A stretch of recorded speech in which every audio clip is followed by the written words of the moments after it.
Part 1. The Freeze. 5 years. Not several. Not a long time. Not the soft, forgiving blur of years that lets grief stay shapeless and comfortable. 5 years. 3 months. And 11 days since Ethan Ashford last opened the door to the 68th floor without flinching. He knew the number. He had never tried to forget it. Forgetting would have meant moving, and moving would have meant admitting that the stillness he built around himself was not strength. It was just a very expensive, very quiet kind of drowning. The Ashford Grand Hotel rose 59 floors above Midtown Manhattan. Its exterior was glass and pale stone, catching the light of the city and returning it cleaner, kohler. Inside, it was the kind of place where every surface had been chosen deliberately, every lamp, every edge of marble, every fold of linen on a bed that would be slept in by someone who it spent more on a single night than most people spent on a month. Ethan moved through it the way a man moves through his own lungs. Automatically, without looking, he had built the hotel, inherited it from his father, and then rebuilt it completely, floor by floor, over 7 years. Until the Ashford Grand was something his father would not have recognized. It was, by most accounts, the finest small luxury hotel in New York. 12 awards in 4 years, a waiting list for the penthouse, 3 Michelin-starred restaurants, 2 of which he had never eaten at himself. He did not do this because he loved hotels. He did it because work was the only room where he did not hear the silence. His office was on the 42nd floor. Clean desk. 1 photograph. Facing away from the window, a woman in a white dress, not a wedding dress, have just a white dress she had borrowed from her sister for a dinner they never finished, because they left early and walked home through a light rain and he had kissed her on the Enger, corner of 63rd and Park, and that was the night he knew he was going to ask her. He never turned the photograph toward the window. He had not taken it down either. Amelia. He did not say her name out loud. Not to his staff. Not to his mother. Not to the therapist he saw twice and then canceled.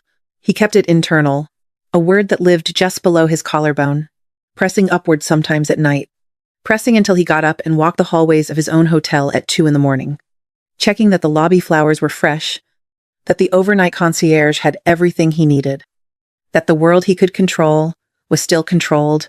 The 68th floor was a different matter. He had designed it himself. Before everything, a rooftop garden space, open to the sky, surrounded by glass walls that let in the weather without the cold. He had planted it with white flowers baby's breath. First, because Amelia had said once that she wanted a wedding, like snow falling in summer.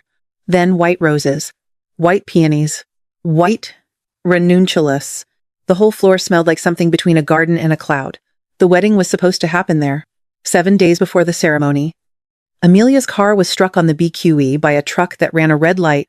The rooftop garden had been locked since the morning of her funeral. Ethan had the key. He kept it in the second drawer of his desk, beneath a folder of hotel renovation documents he no longer needed to reference. He opened the drawer sometimes, not often, once a month, maybe. Or when the work felt too thin to hold him, he would open the drawer and see the key and close the drawer again. He had never needed to do more than that. His daughter, Lily, was 3 when her mother died. She was 8 now. She did not ask about the key. She did not ask about the 68th floor. She did not ask about the white flowers, or the wedding, or the photograph on her father's desk that faced the wrong direction.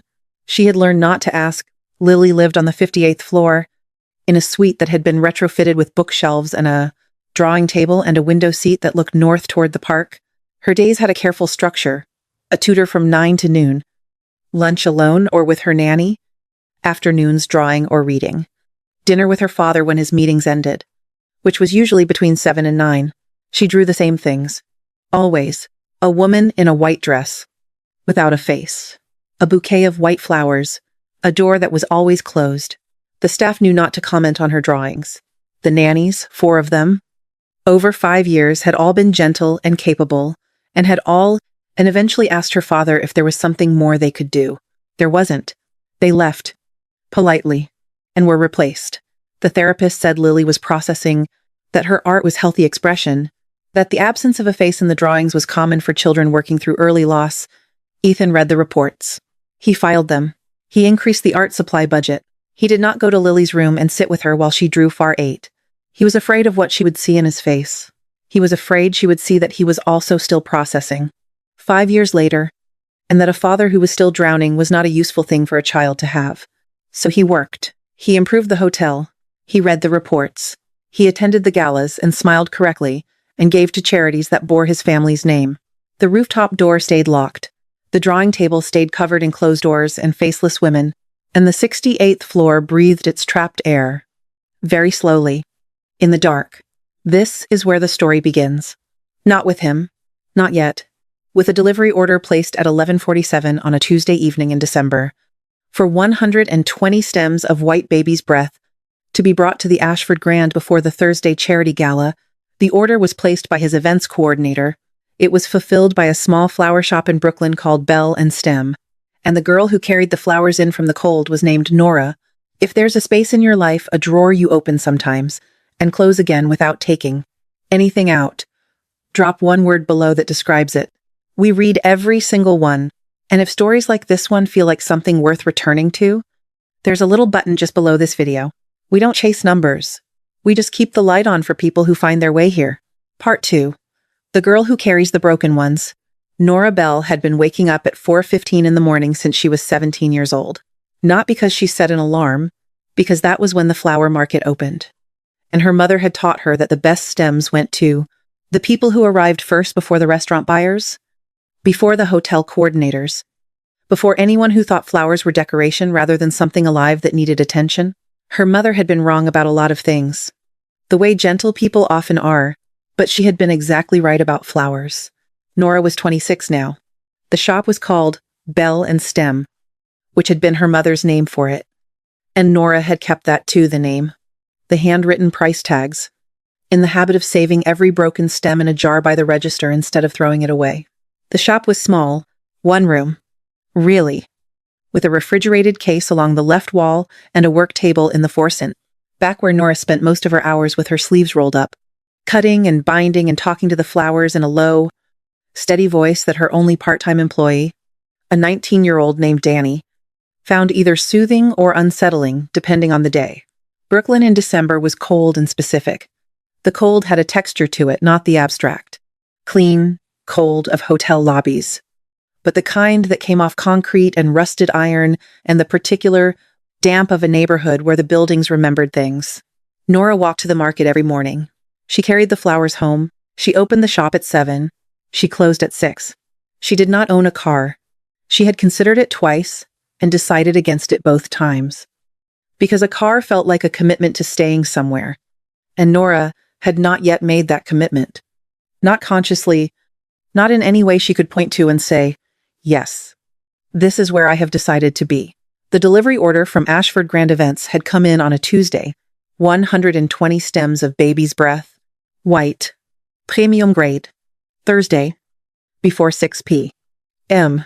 Delivery to the service entrance on 54th Street. It was the largest single order Bell and Stem had received in 2 years. Nora said yes before she finished reading the address. She spent Wednesday sourcing the stems personally, walking the cooler at the market twice, to find the ones that were open just enough, not too far. Is not still closed. The ones that would look exactly right under chandelier light. She stayed until 11 bundling them, wrapping each grouping in brown paper, tying the paper with a single piece of natural twine. She did not use ribbon. Ribbon was for people who wanted flowers to look like gifts. These were not gifts. They were architecture. Thursday arrived with snow. Not the soft, picturesque kind.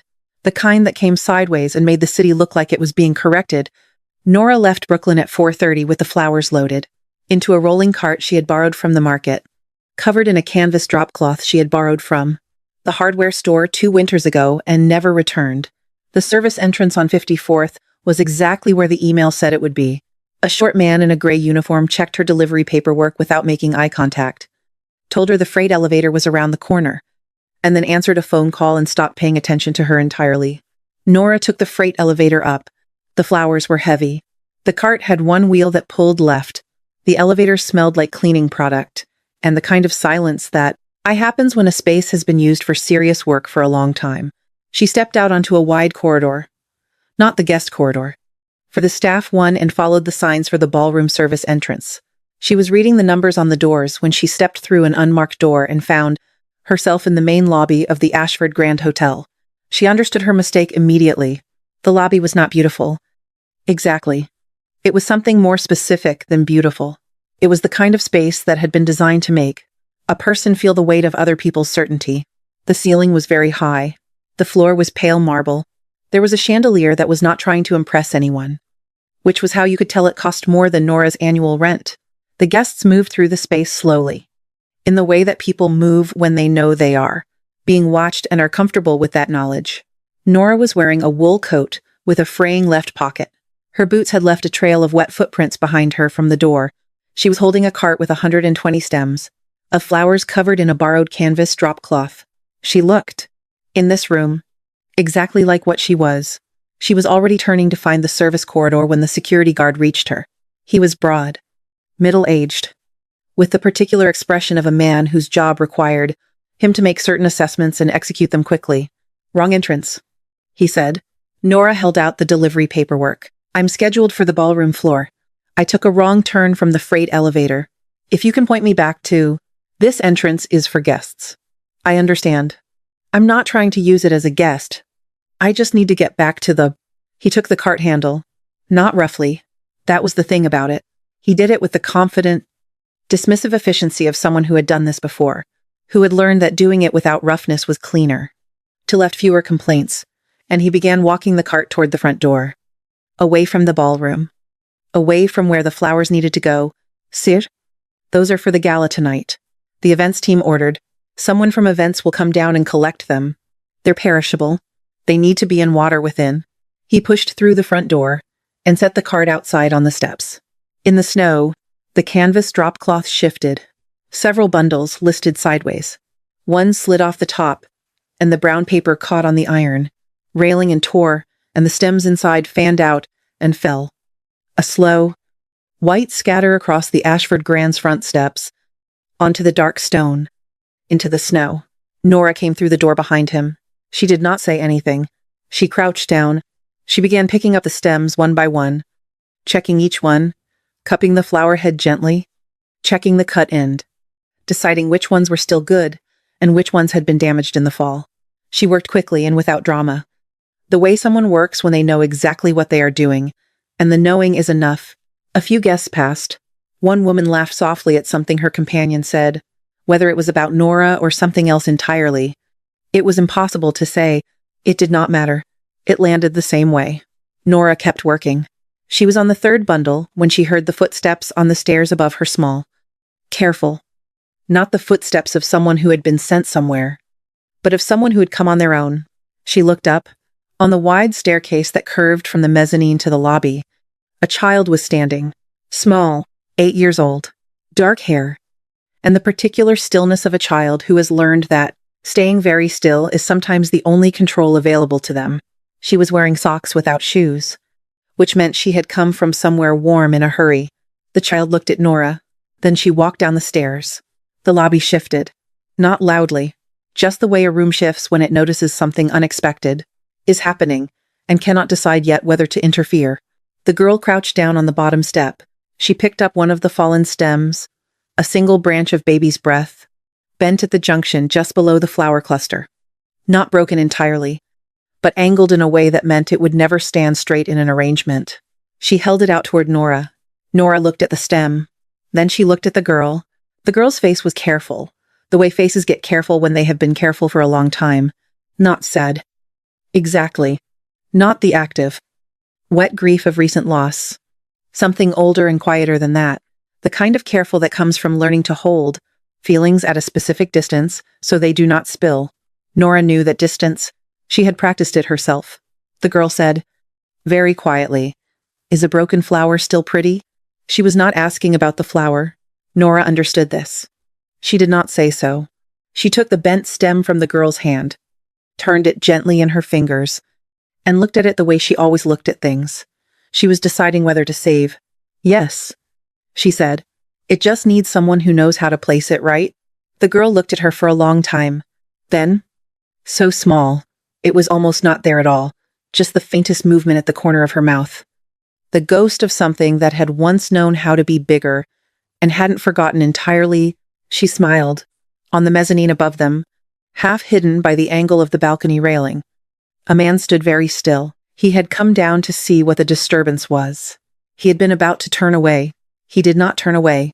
There's a question underneath the one the little girl asked, and most of us have asked it too. Quietly. In a year that bent us a little. What word would you use for the thing in you that's still here? Even after the bend?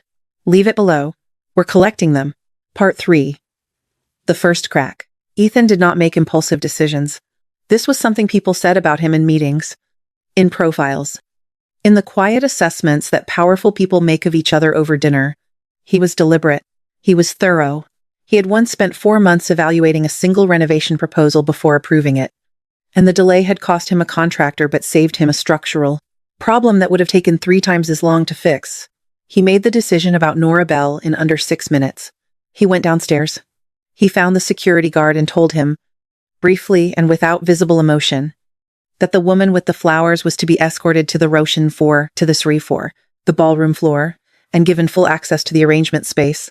He then went to the events coordinator's office, confirmed that the bell and stem order had been authorized, and asked for the shop's contact information. The coordinator gave it to him. She did not ask why. He went back to his office. He sat down. He looked at the folder in the second drawer for a moment and then closed it without opening it.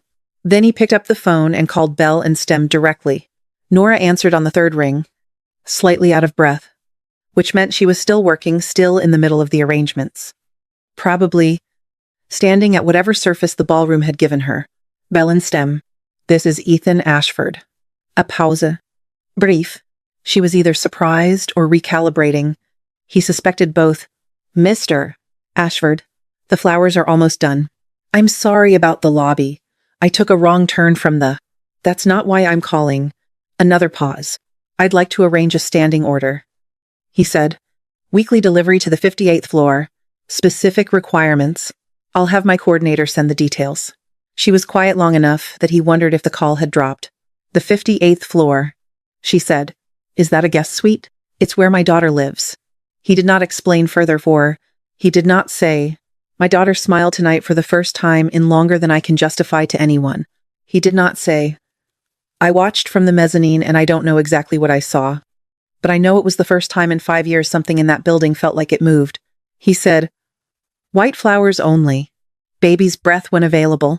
Delivered Tuesday mornings. Before 10. I can do that. I'll have the coordinator confirm the rate. Okay. Thank you. Miss Bell. He hung up. He sat for another moment in the quiet of his office. The city outside was doing what the city always did, indifferent. Continuous. Brilliant with its own noise. He looked at the window. He looked at the photograph that faced away from it. Then he opened his laptop and wrote a note to his head of facilities, asking them to order 6 low-profile glass vases for the 58th floor suite. He specified the height no more than 8 inches, short enough that the flowers inside would lean and cluster rather than standing at attention. He wrote it by hand first, on the notepad beside his keyboard, and then typed it. It was the first note he had written by hand in 4 months. He did not notice this. The first Tuesday, Lily did not come out of her room. Nora let herself in with the access card the coordinator had provided. Set up on the suite's dining table, brown paper spread flat, stems cut at an angle over a cloth. Water in the low glass vases, and worked quietly for 20 minutes. She talked to the flowers. She always did. Not to be heard. Just because the habit of it was older than her awareness of how it might seem to other people, and she had stopped apologizing for it. Somewhere around age 22. You're going to lean. She told a stem that was already listing to the right. That's fine. Lean into the glass. It'll hold you. She set the last vase on the windowsill, cleaned up the paper and the cut ends, and left. The second Tuesday, Lily opened the bedroom door and stood in the hallway, watching from approximately 12 feet away. She was wearing a blue sweater and holding a pencil. Nora did not wave, did not say good morning, did not make the particular face that adults make when they are trying to signal to a child that they are safe. She just kept working. That one's crooked, Lily said. After a while, I know, Nora said. I'm going to put it near the edge of the glass so it has something to lean on. Lily watched her do it. Does that work? Usually. Lily came 3 feet closer. Then she went back to the doorway. Then she sat down on the floor in the doorway, which was close enough. The third Tuesday. She brought her sketchbook. She did not show it to Nora. She just carried it to the table and set it beside the flowers and sat down across from where Nora was working. The way you sit across from someone when you want to be near them but have not yet decided what that means. Nora glanced at the sketchbook. The cover was worn at the corners. There was a small drawing on the front 3 lines, quick and instinctive. That might have been a door. Nora did not ask about it. She picked up a stem of baby's breath that had snapped at the neck, the flower head intact. The stem bent at a 90-degree angle, useless for an arrangement. She set it on the table between them.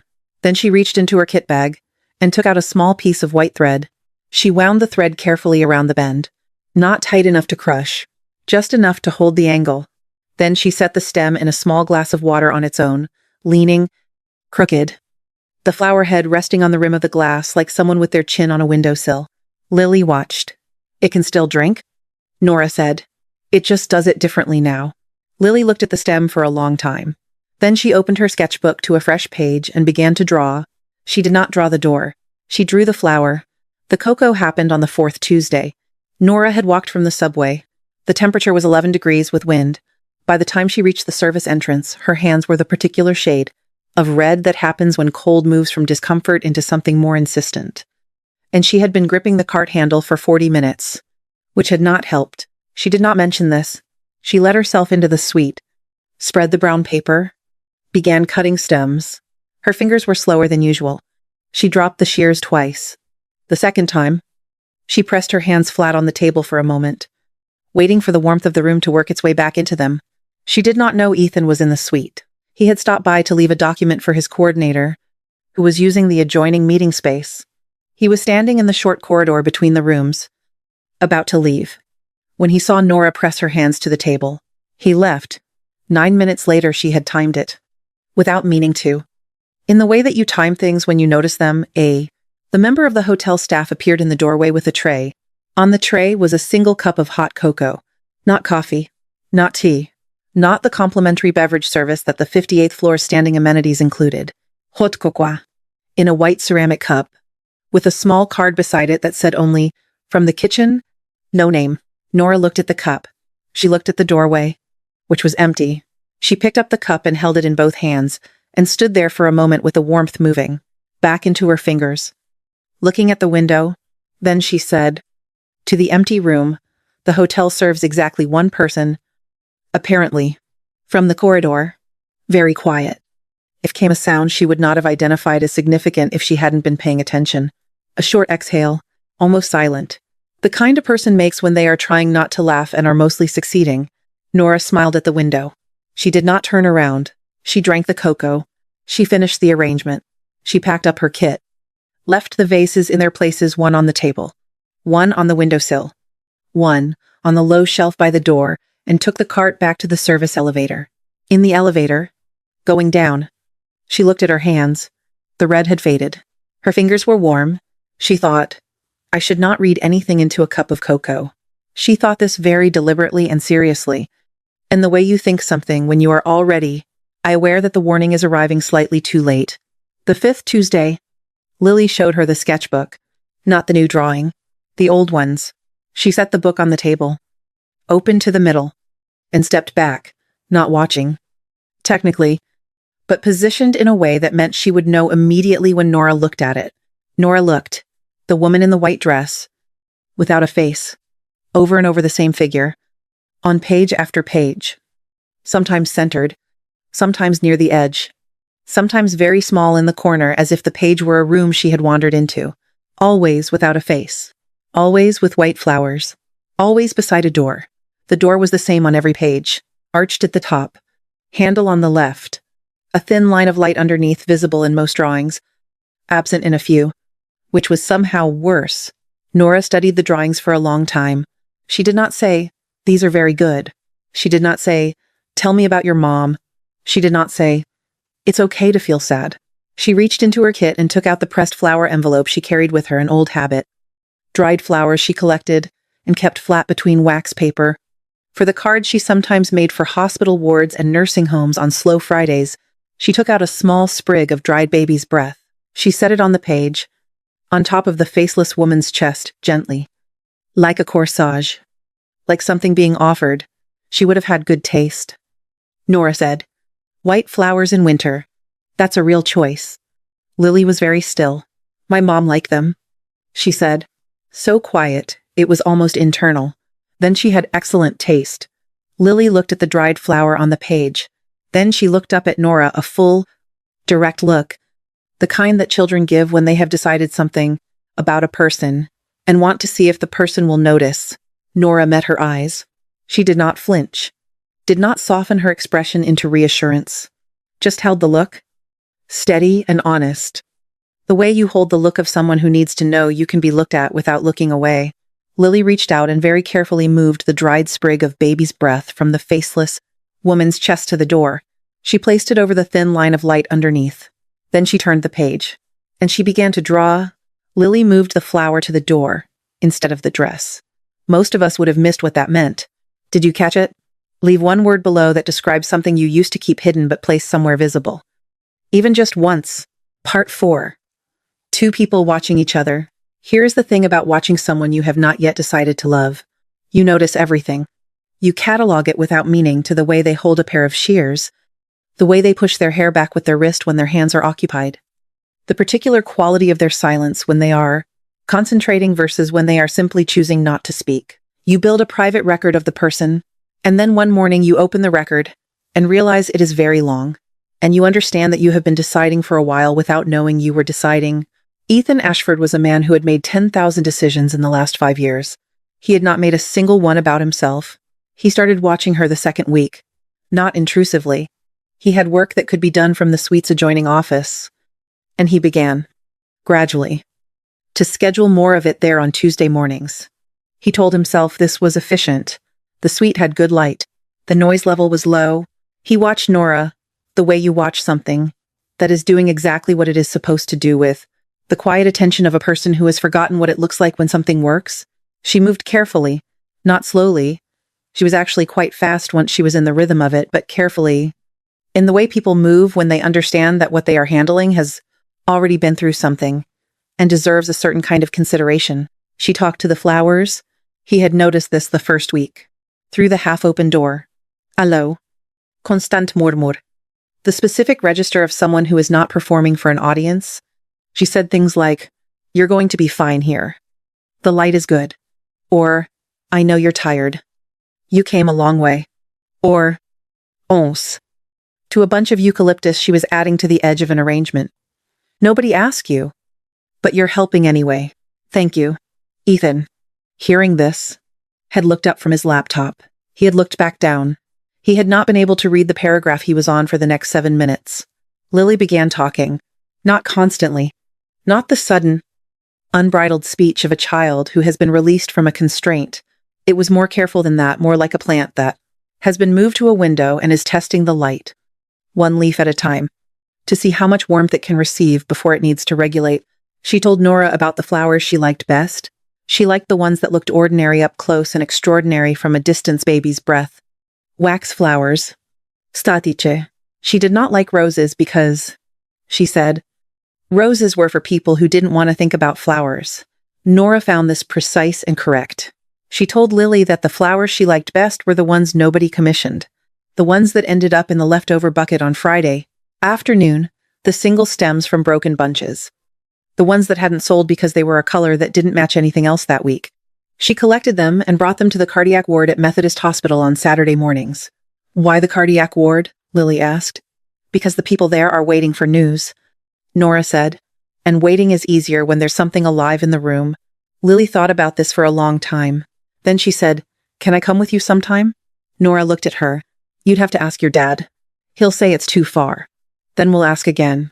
Lily looked at the arrangement on the table. "You say we, like you're going to be here for a while." It was not an accusation. It was a question in the shape of an observation. The kind of question that 8-year-olds ask because they have not yet learned to make their real questions invisible. Nora was quiet for a moment. "I'm here for now," she said. "Right now? I'm here." Lily considered this. Then she picked up a stem and held it the way she had watched Nora hold them at the base. 2 fingers. Cutting angle away from the body. "Show me again," she said. Nora moved the shears to her hand. The storm came on a Thursday in late January. Not a polite storm. The kind that closes bridges and sends the mayor onto television and makes the city do the specific thing it does when it remembers that weather does not negotiate. It goes very fast and then very still. And the stillness is almost stranger than the speed. Nora had been in the building since noon, working on a large arrangement for a private dinner on the 44th floor. By 4 o'clock, the freight elevators were on emergency power, and the hotel had advised all non-essential staff to shelter in place rather than attempt to travel. Nora was, strictly speaking, non-staff, but the coordinator had given her access to the small flower storage room adjacent to the 58th floor arrangement space. And when the storm closed in, she was already there, reorganizing the cold storage and waiting to see if the situation improved. It did not improve. At 6 o'clock, Ethan appeared in the doorway of the flower storage room. He was not in his suit jacket. He was in the shirt he wore under it, dark, simple, sleeves pushed to the elbows because he had been in a working meeting before the storm made everything else irrelevant. He was carrying 2 cups of something hot.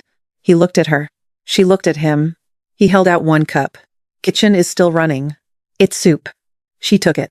Thank you. He looked around the small room, the cold storage units along one wall, the work table, the collection of low-glass vases stacked in a corner, the smell of green stems and cold water, and the particular clean sharpness of eucalyptus that never entirely left a flower room. The freight elevator will be back up by 8, he said. The transit authority is saying 9 at the earliest for the subway. I can wait. He sat down on the edge of the work table. This surprised her. Not because it was inappropriate, it was his building, his work table, his storm. In a sense, but because she had spent 2 months watching him inhabit his hotel, like a man moving through a space that had agreed to carry him, and she had not yet seen him simply sit somewhere. He sat like a person, just a person, on a work table, in a small room that smelled like flowers. They were quiet for a while. Outside, the snow was doing what it does when it means it not falling so much as arriving from all directions at once. The city muffled under it, the way a room goes quiet when someone leaves. You grew up in Brooklyn? He asked. She looked at him. He was not making conversation. He was asking a real question, which was different. Behind the shop, she said. My mother ran it. I helped from when I was old enough to carry things without dropping them. She taught you. She taught me the important parts. How to read what a flower needs. How to cut so it lasts. How to keep the broken ones. She paused. She said a broken stem isn't finished. It just needs a shorter vase. He was quiet for a moment. Your mother is, she's still. No. She said it without apology. The way you say things that are simply true. She died when I was 17. The shop nearly went with her. I kept it. He looked at her steadily. How? By not letting it not exist? She said. That's the whole strategy. Every day I just didn't let it stop. He turned the soup cup slowly in his hands. That's a harder strategy than it sounds. Yes, she said. It is. The storm pressed against the small window above the cold storage units. The glass held, she asked. Because the room was small, and the storm was real, and it seemed like the right moment for a real question. Why did you call me directly? After the lobby, you could have had anyone make that arrangement. He did not answer immediately. She had learned, in 2 months, that his pauses meant he was selecting, not hiding, selecting, finding the sentence that was closest to true. My daughter hasn't spoken to a stranger voluntarily in longer than I want to calculate, he said. She spoke to you within 4 minutes of seeing you. Nora was quiet. I don't know what you did, he said, but I recognize that it wasn't a technique. It wasn't anything, she said. I just didn't pretend. What do you mean? She looked at the window. When people feel sorry for a child, they make their faces do something soft and deliberate, and children can see it. They know you're managing them. She turned the cup in her hands. I wasn't managing her. I was just there, looking at the same thing she was looking at. He said nothing. The soup was warm. The storm continued. In the cold storage unit, the flowers breathed very slowly in the dark. What are you afraid of? He asked. The question arrived without preamble. The way his real questions did without the social packaging of a question that expects a safe answer. She looked at him. Being the person someone needs, she said. And then finding out they needed something. I couldn't be. He held her gaze. That's a very specific fear. It comes from a very specific experience. He did not push. She was grateful for that, for the way he received it, and held it without immediately trying to resolve it. She had met very few people who could do that. Most people, when handed a difficult thing, immediately began constructing a solution to it, as if the difficulty were a problem, rather than a fact. He just held it. "I'm afraid of the opposite," he said, being the person someone needed, and only understanding that afterward. The word afterward sat in the room. She did not ask what he meant. She already knew. The arrangement she made that evening, while the storm held them in the small room, was the best work she had done since taking over Bell and Stem. She did not plan it. She was not trying to make something beautiful. She was reorganizing the cold storage, pulling stems that were past their prime, putting them aside, and then she began placing them, the ones that were left, into one of the low glass vases. Not with intention, but with habit. With the same automatic knowledge she always had about where things wanted to go, Ethan watched. He had stopped pretending to read anything on his phone. He sat on the work table with his cold soup and watched her work. And she let him watch, which was itself a kind of trust she had not consciously decided to extend. The arrangement was entirely broken flowers. Every single stem in it was bent, cropped, short, leaning. The vase was one of the squat glass ones, barely 5 inches tall, but inside it, the flowers did what flowers do when they have been placed. Correctly, they organized themselves around their own damage and became, in the aggregate, something generous. She set it on the windowsill. He looked at it. "How do you do that?" he said. "Do what?" "Make the broken ones look like they were always supposed to be together." She thought about it. "I don't make them look like anything," she said. "I just stopped treating the broken part like the problem." He looked at the arrangement for a long time. Then he looked at her. She picked up the cloth and began wiping down the work table, because the look was very direct, and she had not yet decided what to do with it. And cleaning things had always been her way of buying time. 3 weeks later, Lily fell asleep on the couch. It was a Tuesday afternoon in February. She and Nora had been making pressed flower cards, a slow, companionable process that involved wax paper and heavy books and a lot of careful silence. Lily had been talking, which she did more easily now, in the low, continuous way of a child who has discovered that talking can be safe. And then she had stopped talking, and then she had been asleep. Children fall asleep suddenly and completely, the way certainty arrives. Lily was curled on her side, one hand under her cheek, the half-finished card still on the table beside her. Nora was tired too. She had been up since 4. She sat back in the armchair across from the couch and meant to just rest for a moment. She was asleep in less than 5 minutes. Ethan came in at 6:15. He stood in the doorway of the sitting room and looked at the two of them, his daughter on the couch, the girl from Brooklyn in the armchair, both asleep in the quiet of the room he had retrofitted with bookshelves and a drawing table, so Lily would have somewhere to be. The pressed flower cards were on the table. The low glass vases had white stems in them, leaning. The room smelled like wax paper and green things and the specific warmth of people who have spent an afternoon doing something careful together. He stood there for a moment longer than he needed to. Then he went to the closet, took out the spare blanket he kept there for Lily, and came back. He put the blanket over Lily first. She did not wake. Then he stood in front of Nora. She was asleep with her hands in her lap, still slightly stained at the fingertips, with the residue of plant stems. Her head was tipped to the side. She was wearing the same coat she always wore, the one with the fraying left pocket, which she had taken off and left, draped over the arm of the chair. He took off his jacket. He set it over her shoulders. Not quickly, not as if he were completing a task. Slowly. To the way you do something, when you are aware that you are doing it and want to do it correctly. She did not wake. He stepped back. He sat down in the chair by the window and opened his laptop, and did not read a single thing on it. For 45 minutes. When Nora woke at 7, she found the jacket on her shoulders. She sat very still for a moment. She looked across the room at Ethan, who was looking at his laptop with the concentrated expression of a man reading something important. He was not reading anything important. She knew this. She said nothing. She folded the jacket carefully across the arm of the chair, woke Lily gently, helped her finish the card she had started, packed up her kit, and left. On the elevator down, she pressed the button for the lobby and then stood with her hands at her sides and looked at the panel of numbers descending. She thought, "This is the moment to be careful." She thought, "You have been here before. You have mistaken warmth for permanence." She thought, "He lost someone. He is in a hotel that has her name on it in every corridor. He will always be in a place that is also a memorial. And you are a Tuesday morning girl from Brooklyn who talks to flowers. She thought all of these things. She got off at the lobby and walked out into the February night, which was cold and specific, the way February always is. She thought them again on the subway home. They were true. They remained true. And they did not help. The evening of the small dinner party on the 58th floor, Nora arrived early to do the table arrangement. She had not known there would be guests. The coordinator had not mentioned it. A small gathering. 6 people. Business and social combined. The kind of thing Ethan hosted occasionally in the suite's dining room rather than the restaurant, for reasons of privacy. She was halfway through the arrangement when they arrived. She recognized one of the women immediately, not by name, but by category, the kind of woman who wore her wealth with the relaxed precision of someone who has never had to think about whether she was wearing it correctly. 50s, beautiful in the way of maintained things.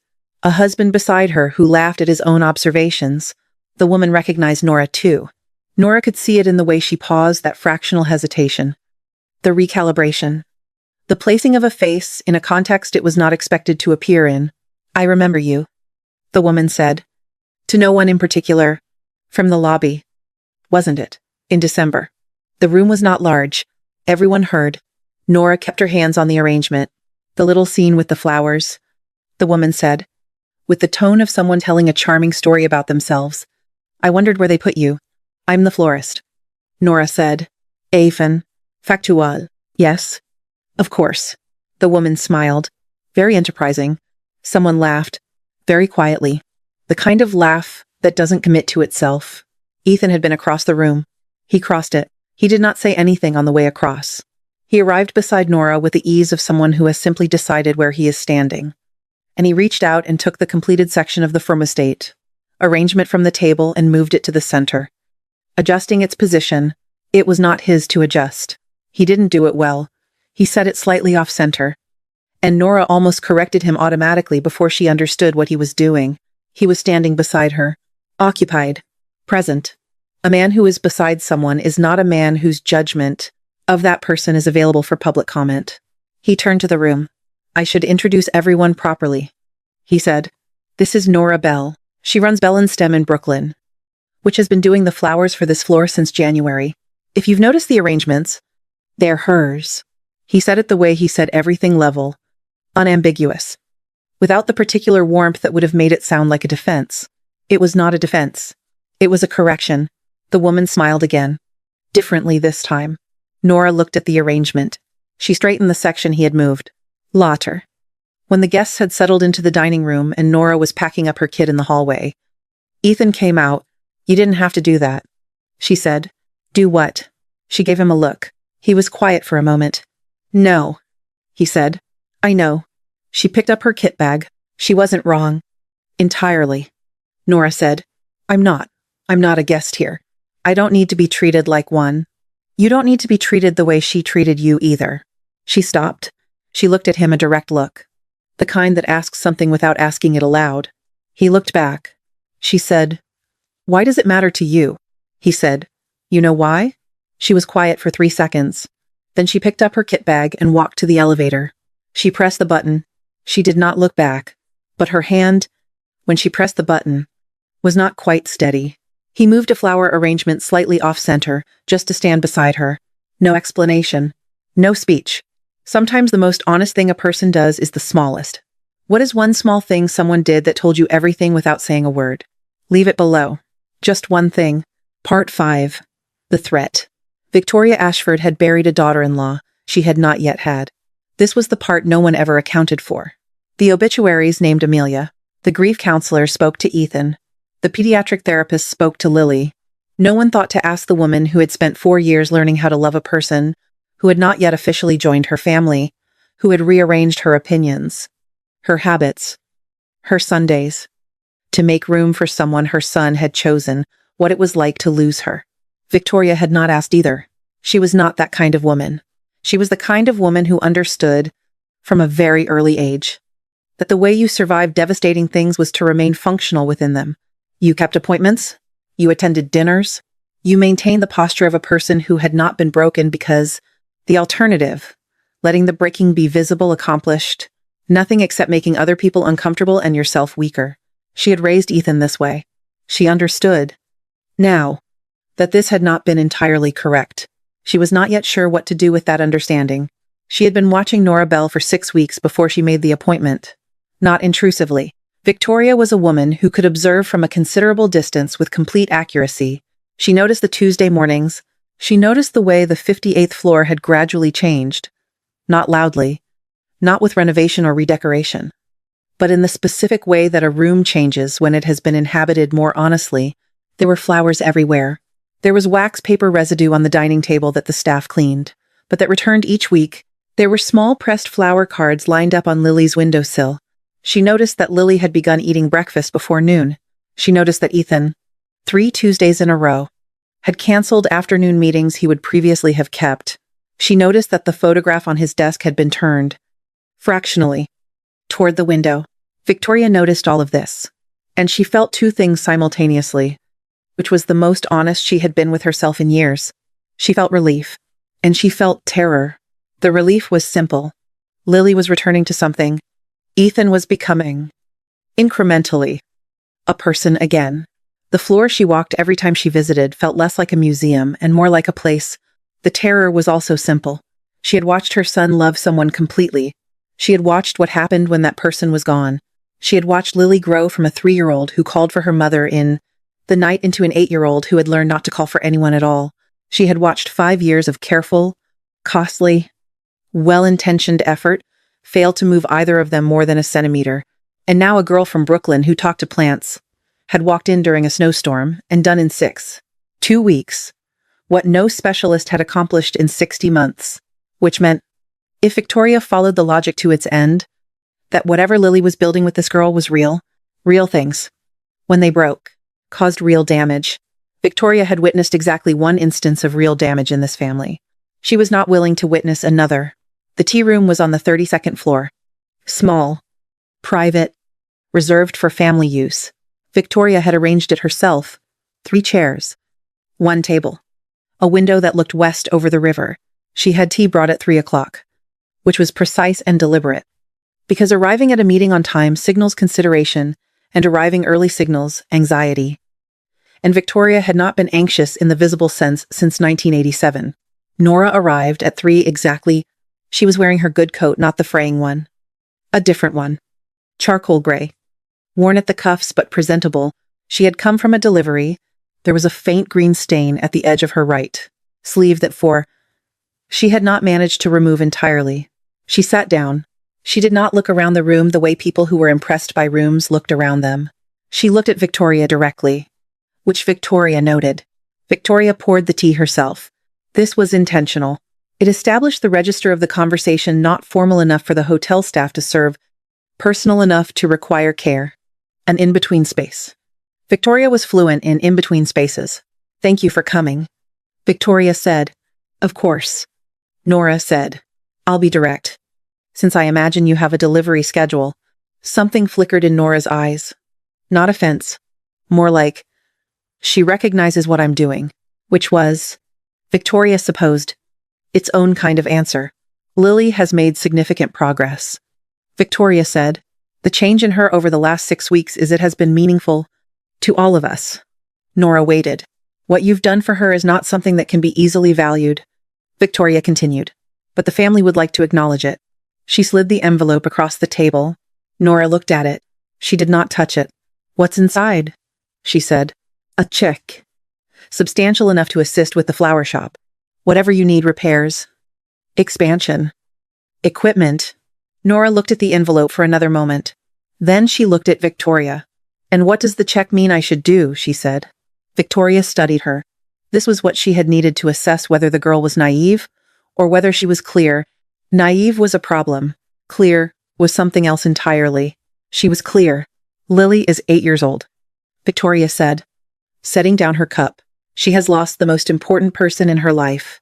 She has spent 5 years being treated by people who were professionally qualified to help her and personally unable to reach her. You have reached her." She paused. Children at that age do not distinguish between people who are present for a season and people who will be present forever. They cannot make that distinction. They attach with the full weight of everything they have not been able to give anywhere else. Nora was very still. I'm not trying to replace her mother, Nora said. I would never. I know that. Victoria's voice was even. I believe you. But what you intend, and what Lily experiences are not the same thing. She is not attaching to your intentions. She is attaching to you. The river was visible through the window, gray and continuous in the February light.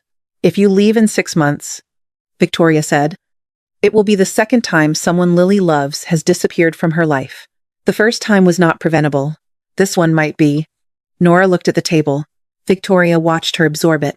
She did not press. Timing in a difficult conversation was the same as timing in anything else. Pressure applied too early collapsed the structure. And Ethan, Victoria said. More quietly, Nora looked up. My son has not looked at a woman the way he looks at you since Amelia. She said the name without flinching, which cost her something. I am not telling you this as a compliment. I am telling you because it means that if this, whatever this is, does not resolve cleanly, the cost will not be yours alone. Nora was silent for a long moment. What does resolve cleanly mean? She said. It means that a decision made now, while things are still early, will cause less damage than one made later. Nora looked at the envelope. And if I don't take the check? She said. Victoria's hands were still on the table. She was wearing 3 rings, 2 diamonds, 1 plain gold band. A habit from a marriage that had ended 15 years ago that she had never fully explained, even to herself. If things continue, Victoria said, I will move Lily to her school in Zurich. It has an excellent therapeutic program. She will be around children her own age. She will have structure, consistency, professional support. She held Nora's chaza. She will be away from whatever is forming here, before it forms completely. The room was quiet. The tea cooled in the cups. Nora looked at the envelope on the table. She looked at the window. She looked at her own hands. The green stain at the cuff. The particular roughness of hands that have worked in cold water for years. The hands of someone who had been doing something real her whole life, and had the evidence of it permanently on her skin. She thought of Lily on the floor in the doorway. Watching from 12 feet away, she thought of Lily asleep on the couch. The half-finished card still on the table, she thought of Lily placing the dried flower over the door instead of the figure in the dress. That small, precise gesture that meant, I am not only grieving, I am also asking, she thought, if I stay and Lily goes to Zurich, I stayed for nothing, and she paid the cost. She thought, if I leave, she stays. Victoria was watching her. This was the thing that made Victoria Ashford difficult to resent. Even now, she was not wrong. Not entirely. She was a woman who loved her family with the precision of someone who had learned that love without structure caused suffering. And she had built the best structure she knew how to build. And it had been wrong in some important ways. And she was not yet aware of how wrong, but her love was genuine. Nora understood this. It did not make the next part easier. I won't take the check, Nora said. Victoria nodded, as if she had expected this. But you're right about one thing, Nora continued. I don't know if I can be what Lily needs long-term. I don't know if I can be what anyone needs long-term. That's a true thing. She stood. She picked up her bag.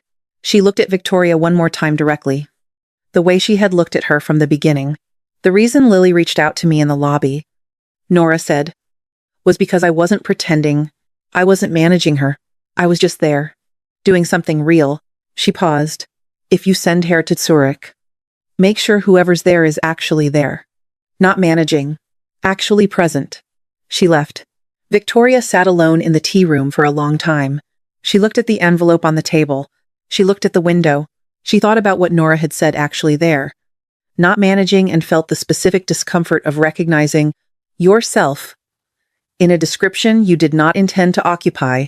She had been managing this family for 5 years. She had been very good at it. She had not been actually there. That evening, Nora finished a delivery in the West Village and sat on the subway home and did not look at her phone. She looked at the window of the subway car, the darkness outside, the light inside, her own reflection moving through the underground. She thought about the check. She thought about Zurich. She thought about Lily saying, you say we like you're going to be here for a while. And she thought about herself, sitting across from a man in a flower storage room during a storm, telling him, I'm afraid of being the person someone needs. and then finding out they needed something I couldn't be. She had said that to him. He had held it. He had not tried to fix it. And that the fact that he had simply held it, the way she held broken stems, without rushing to resolve them, was the thing she was most afraid of, because it meant he already knew how. She did not call Ethan. She did not call anyone. She went home to Brooklyn. She watered the remaining shop inventory. She closed the refrigerated case. She sat at the work table in the back, her mother's work table, the one with a notch in the right corner where a pair of heavy shears had fallen 20 years ago, and her mother had said, "Don't worry, it gives it character." And she sat there for a long time. Then she took out a sheet of brown paper. She folded it carefully. She wrote, in the center, in her own handwriting, for Lily. She went upstairs. She could not sleep. She decided in the dark, in the way most real decisions happen, not with clarity, but with the slow settling of something that has been true for a while and is only now being allowed to be true. She would go back one last time. She would say goodbye properly. She would not disappear the way the people in Lily's life had always, eventually, disappeared. She would go, and she would tell the truth, and she would leave before she was left, because that was what she had always done. And she had always been right to, hadn't she? Victoria loved her family, the only way she knew how. It just happened to be the wrong way. Most of us have been protected by someone who was also, quietly, protecting themselves. If this story is finding you at a moment when you recognize that feeling, the person who loved you, the wrong but still loved you, you're not alone in that room. Stories like this one exist because people like you keep showing up for them. If you want to stay close to what we make here, there's a quiet way to do that right below this video. No pressure. Just on Open Door, Part 6. The Leaving and the Chasing. She came on a Wednesday, not Tuesday. That was the first signal, though Nora did not know who, if anyone, would read it as one. She told herself she was coming to say goodbye properly. She had rehearsed what that meant. A clean, honest conversation with Lily. She would explain that she would not be coming anymore, that Lily had been wonderful, that the things they made together were real and would stay real, even after the Tuesday mornings ended. She had rehearsed it on the subway, standing, holding the bar with one hand, the words feeling adequate in her head and already fraying at the edges. By the time she reached 54th Street, Lily was asleep. 7 o'clock in the evening, earlier than usual. The suite quiet and dim. The nanny, a calm woman named Ruth, who had been there the longest of any of them, met Nora at the door with a look that did not require explanation. She had a long day. Ruth said, "She made something for you this afternoon. She wanted to give it to you herself."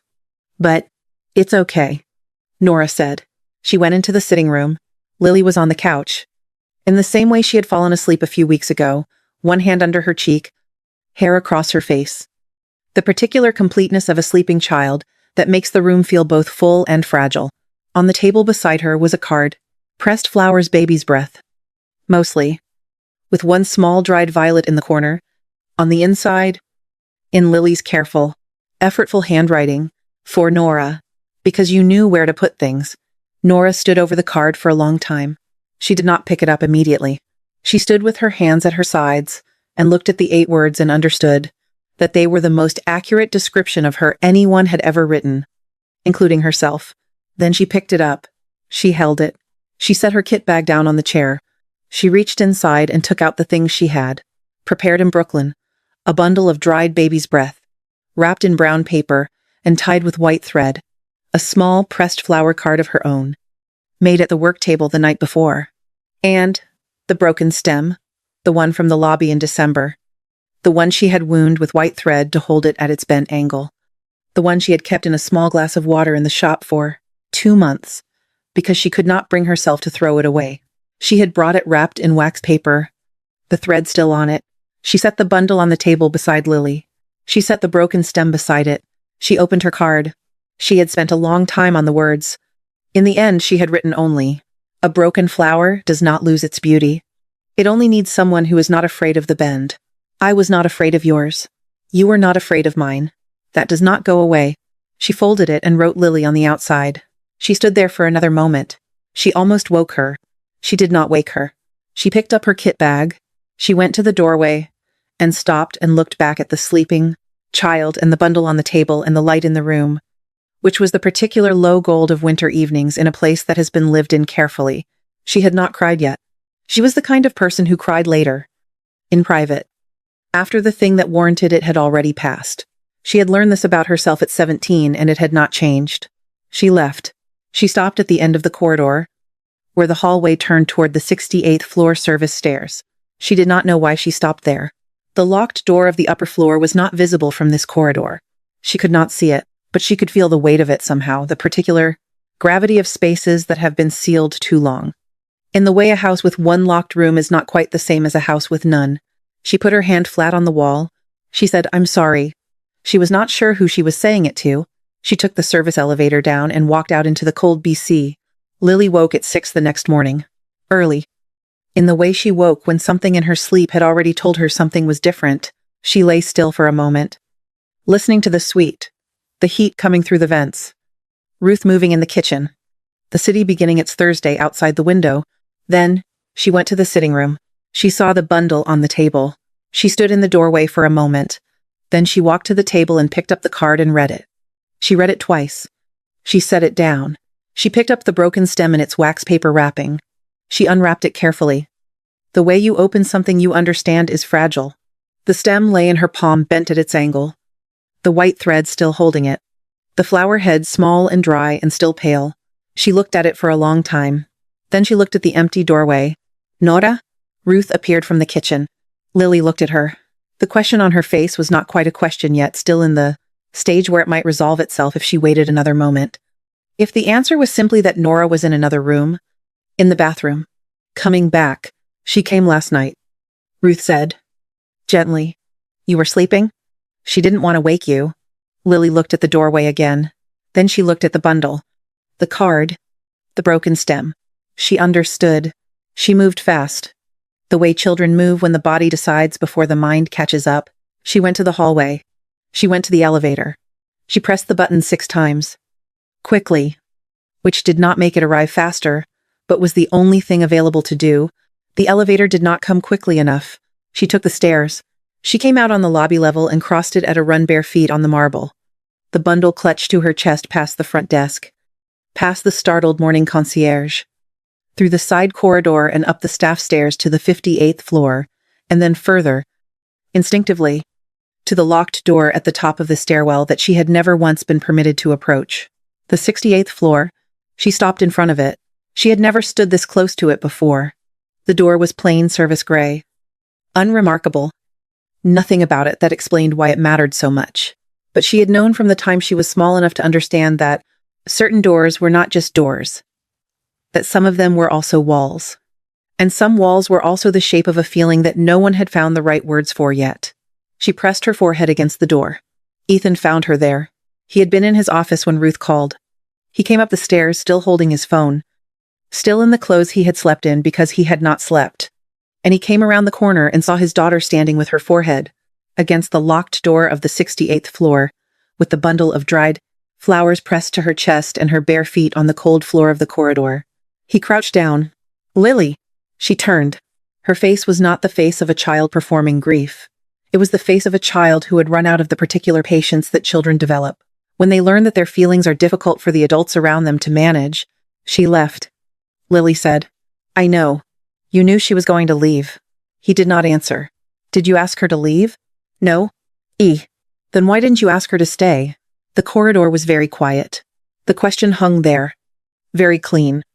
The way only a child's questions are clean without the softening that adults add when they have learned that some questions damage something. By being asked too directly, Ethan looked at his daughter. He looked at the locked door behind her. He looked at the bundle in her arms, the brown paper and white thread. Nora's particular handwriting on the card that Lily was still holding. Lily said, very quietly, "Has anyone Lily loves ever stayed?" Not. "Does anyone stay?" Has anyone, meaning the count, was already complete in her mind? And she was asking him to tell her the number was wrong. He had no answer. He reached out, and she came to him, not collapsed. Not broken. Just moved into his arms the way you move towards something solid when the ground has shifted. And he held her on the cold floor of the corridor outside the door he had locked 5 years ago. And neither of them spoke for a while. Then Lily pulled back. She looked at him. "I want to go in," she said. She was not asking. She was telling him something he already knew. He looked at the door. He thought, I have been standing outside this door for 5 years. Telling myself I was protecting her. He thought, she has been standing outside it longer than she has been standing inside anything. He stood up. He put his hand in his pocket. The key was not there. He had left it in the second drawer. He thought of going to get it, and then looked at Lily at her bare feet on the cold floor. At the broken stem in her hand, and he thought, not now. Not yet. I have one thing to do first. Wait here, he said. He went to get his coat. The subway took 22 minutes. He had not taken the subway in 4 years. He had forgotten the specific quality of it, the speed, the noise, the complete indifference of the underground to who was riding it. He stood holding the bar and did not look at his phone, and did not compose what he was going to say. Because he had spent 5 years composing things in his head and then not saying them. And he understood, on this particular morning, that he was done with that. Bell and Stem was not yet open when he arrived. The gate was still half down. The lights inside were on the warm, a specific light of a space where someone is working early. He could see movement through the glass. The back of someone at the work table. He knocked. The movement stopped. A pause. Then Nora came to the door. She was in her work clothes, the apron over the heavy sweater, her hair not yet properly arranged for the day, a pair of shears in one hand because she had been in the middle of something. She looked at him. He was in his coat, the long dark one, the good one, the one that cost more than she made in 2 months and that he wore without thinking about it. But he had come on the subway. His shoes were wet from the street. His hair was not right. He looked like a man who had made a decision that morning and acted on it before he had time to reconsider it. She opened the door. She stepped back. He came in. The shop was the way she had described it. One room, refrigerated case on the left, work table in the back, the smell of green stems and cold and the particular warmth of a space that has been worked in every morning for years. On the counter by the register was a jar of broken stems, sorted by length. He looked at the jar. He looked at her. You didn't say goodbye, he said. I left things for Lily. I know. She woke up at 6 and ran to the 68th floor in bare feet. Nora closed her eyes briefly. She's with Ruth, he said. She's all right. She's waiting. Waiting for what? For me to bring you back? Nora looked at the shears in her hand. She set them on the counter. She looked at the work table, which had brown paper spread across it and stems laid out in rows Tuesday's order, being prepared 2 days early, as if keeping her hands moving was the same as having a reason for everything to continue. Ethan, I know what Victoria said to you. She looked up. She told me, he said. This morning, on the phone. She was not apologizing. But she told me. Nora said nothing. She was not wrong about everything, he said. Lily does attach with everything she has. If you leave, it will hurt her. Those things are true. He stepped closer. But she was wrong about the solution. And I was wrong to not have said what I should have said weeks ago, which would have made this conversation unnecessary. Nora looked at the jar of broken stems. What should you have said weeks ago? She said, very quiet. A question that was also a door cracked, not open. Waiting. He looked at her steadily.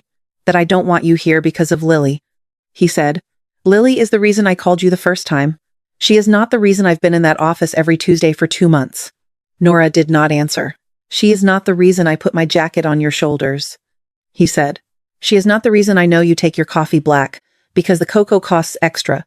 She is not the reason that when you leave on Tuesday evenings, the 58th, a floor is a different kind of quiet than any other quiet in that building. The shop was very still. Outside. Brooklyn was beginning its morning. The sound of the gate of the shop next door going up. A bus passing. Someone's delivery cart on the sidewalk. I don't know how to do this, Nora said. Neither do I. I leave before I get left. I've done it my whole life. I know. I'm doing it right now. I left last night. That's what I do. He took one more step. He reached into his coat pocket and took out the key. Not his phone.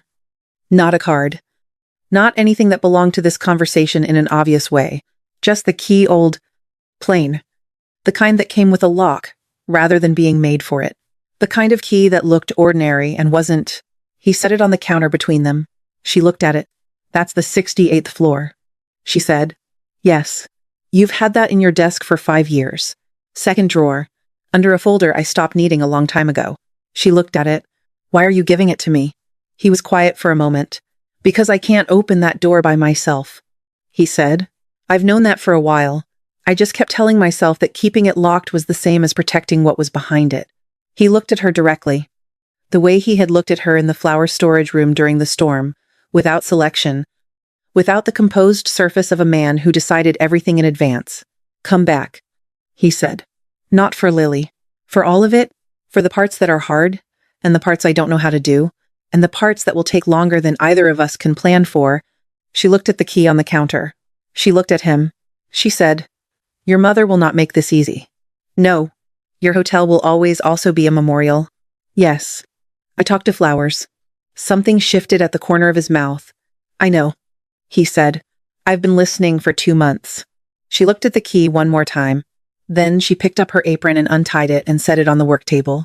She picked up the key. She held it in her palm for a moment, feeling its weight, which was not heavy, which was the surprising thing about keys that mattered. I have to finish this order first, she said. I know. And I'm bringing the jar.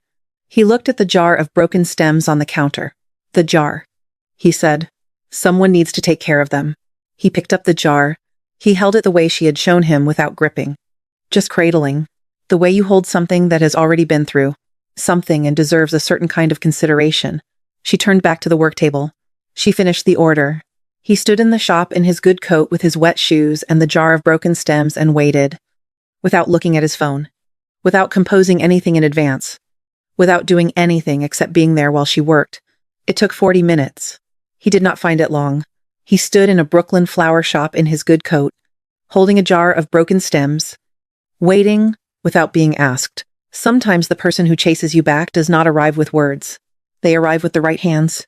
What is one thing someone carried for you, literally or otherwise, that you have never forgotten? Leave it below. We read every one. Part 7, the door opens. They came back through the service entrance. Not because Nora insisted. Not because Ethan suggested it. It was simply the door they had used before, the one with the freight elevator. The one that smelled like work, and neither of them made a point of choosing it differently. She had the cart. He had the jar. Ruth met them on the 58th floor, with the specific expression of someone who has been hoping for an outcome without allowing themselves to hope for it. She looked at Nora. She looked at the jar in Ethan's hands. She went back to the kitchen and said nothing, which was the most eloquent response available. Lily was in the sitting room. She had put on shoes. She was sitting in the armchair by the window, the one Nora always used, with a bundle of dried flowers in her lap, and the broken stem on the arm of the chair, and her hands folded on top of the bundle. Very still. The way she sat, when she was containing something she did not yet want to release. She heard them in the hallway. She did not run this time. She stood up slowly. She came to the doorway of the sitting room and looked at Nora with the careful, assessing look that children give when they have been frightened by something and are not yet certain the frightening is over. Nora looked back. She said, I should have woken you.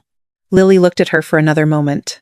Then she crossed the room and put her arms around Nora's waist and pressed her face against her shoulder and stood there, very still, not crying, just holding on the way you hold on when you are not sure how long, for you have and do not want to waste the time on anything except this. Nora held her. She held her for a long time. Over Lily's head, she looked at Ethan. He was standing in the hallway with a jar of broken stems, watching his daughter hold on to someone for the first time in 5 years without calculating how soon the someone would leave. His face was not composed, not the deliberate, functional face he wore through meetings and galas and hotel emergencies. It was the face of someone who has just understood the difference between keeping things safe and keeping things alive, and who has arrived at that understanding slightly late, but not too late. Not too late. Nora looked at him. He looked at her. Neither of them said anything. There was nothing that needed to be said, which is different from there being nothing to say. They went upstairs at noon. The three of them, Nora, Ethan, Lily, and Victoria, who appeared at the 58th floor landing as they were heading for the stairs with the particular timing of a woman who has been making decisions about her movements and chosen to place herself here. Now, without announcement, she was wearing her coat, not prepared to go out, just wearing it. The way people put on something substantial when they are going to do something they have not done before, and want the weight of it. She looked at Nora. She said, I owe you a conversation that is different from the one we had. Nora looked at her evenly. You don't have to. I know I don't have to. Victoria's voice was steady, but the steadiness was the effortful kind, and the kind that comes from deciding to be honest, rather than from finding honesty easy. That's why I want to. She looked at Lily, who was standing between the two adults with a broken stem in one hand, and the key in the other. Nora had given it back to her in the sitting room, because the key belonged to the room, not to any particular person's pocket. Lily looked up at Victoria. She held out the broken stem. She had done this before with the lobby blossom. Months ago. The night this whole thing began. But this time it was not a question in the shape of a gesture. It was a small offering. Here is what I have. Come with us. Victoria looked at the stem. She took it. Her hands, always precise, always controlled, were not entirely steady. She said nothing. She fell into step beside them. The 68th floor had been dark for 5 years. 3 months. And 11 days. The door opened with the key. Nora turned it. Not Ethan. She had not planned this. She had simply arrived at the door first, with the key in her hand, and turned it before she had time to think about what it meant that she was the one doing it. The lock was still good. The mechanism turned cleanly. The door swung inward. The smell arrived first. Not decay. Not the specific offense of a room that has been closed too long. Something quieter than that. The old green smell of dried plants. Faintly sweet. The kind of smell that lives in botanical museums and the back rooms of churches and anywhere that living things have been kept past their season. Unerit. Something colder. Glass and stone and winter light. The room beyond was large. White walls. Now slightly gray at the corners from 5 years of undisturbed air. White chairs arranged in 2 careful rows. 12 chairs per side. 24 total. Still positioned as they had been for a ceremony that was never held. At the far end, a raised platform. On the platform, 2 white pedestals with dried flower arrangements that had lost their color but kept their shape, like drawings of flowers rather than flowers themselves.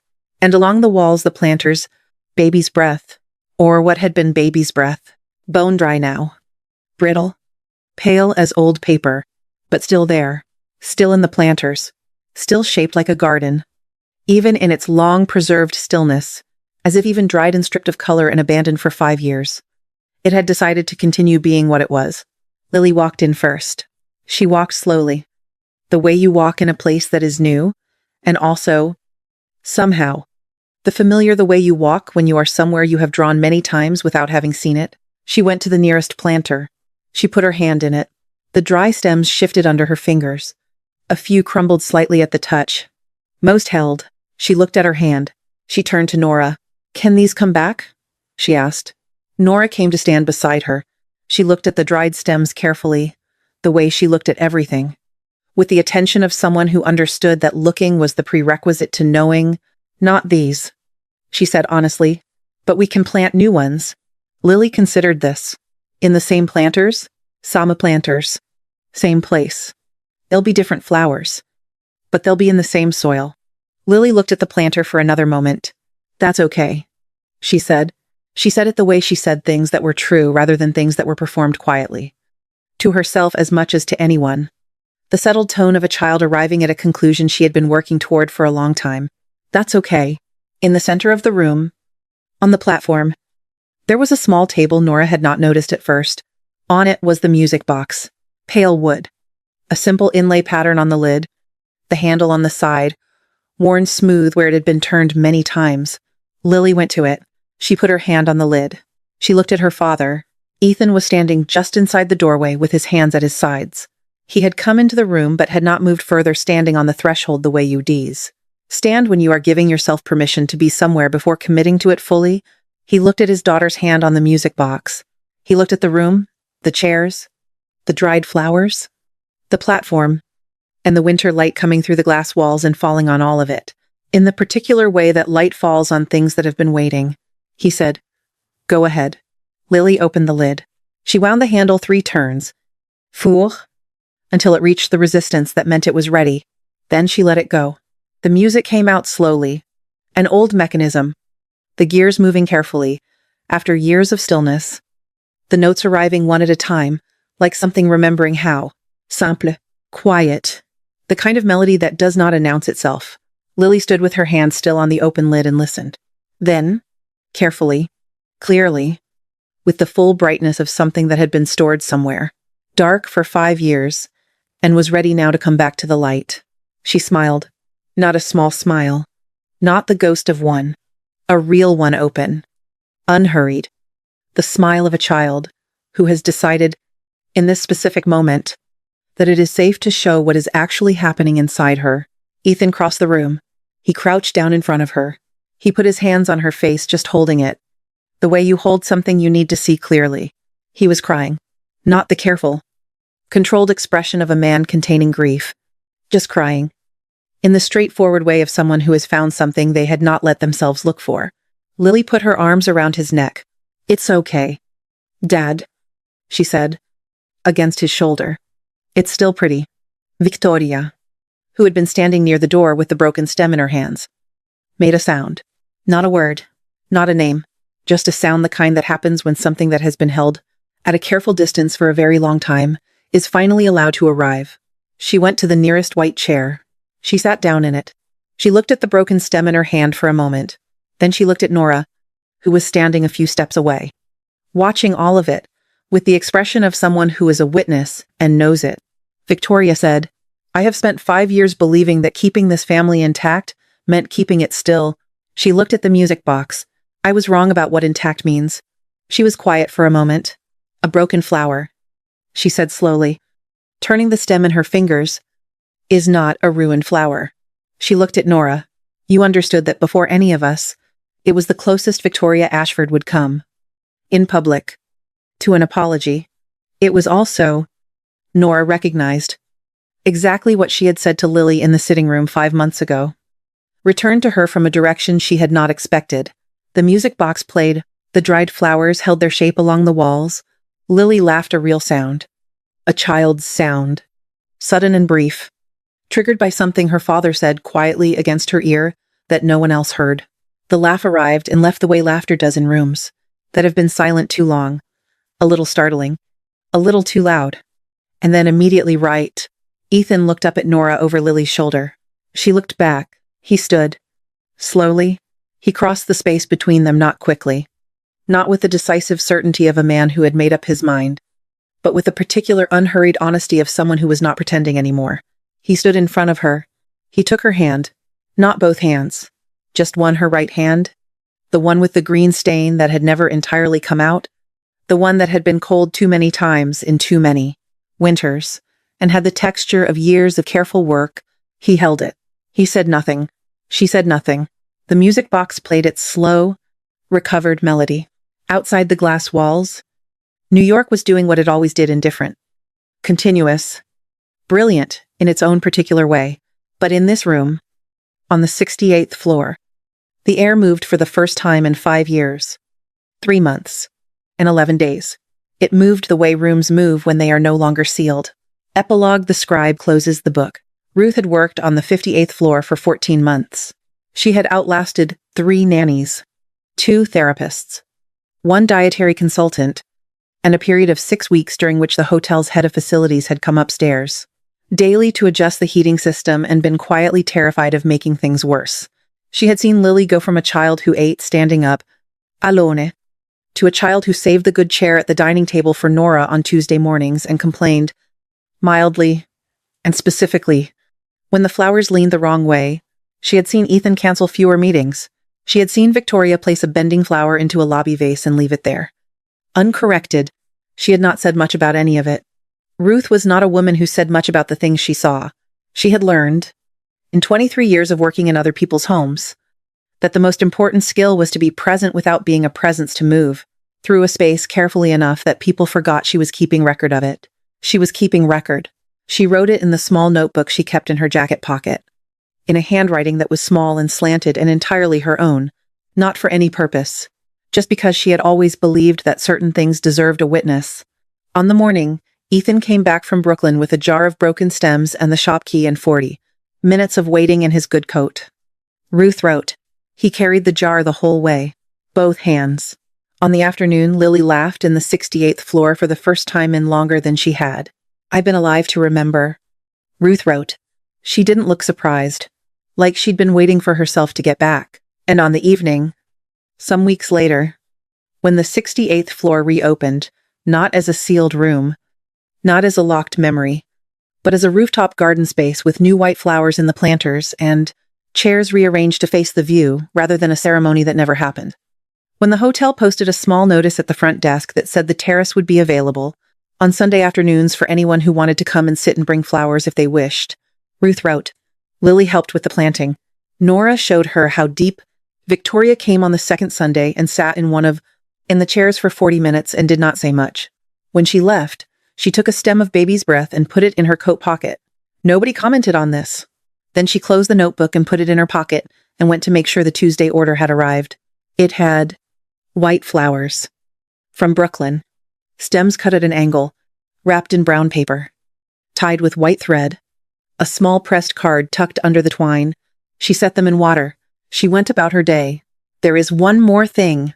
On a Thursday evening in March, Nora was on the 68th floor arranging the new planting baby's breath. Planted from seed 3 weeks earlier. Just beginning to show at the soil level. Small and white, and not yet sure of themselves. Ethan came up. He was not in his suit jacket. This had become its own kind of signal. The suit jacket meant the day was still formal. Still managed. No jacket meant something else. He sat on the edge of the nearest planter. He watched her work. After a while, he said, Lily asked me this morning if you were going to be here on her birthday. Nora did not look up from the soil. When is her birthday? June. She set down the small trowel. She looked at the seedlings for a moment. June is a long time from now. She said, Yes.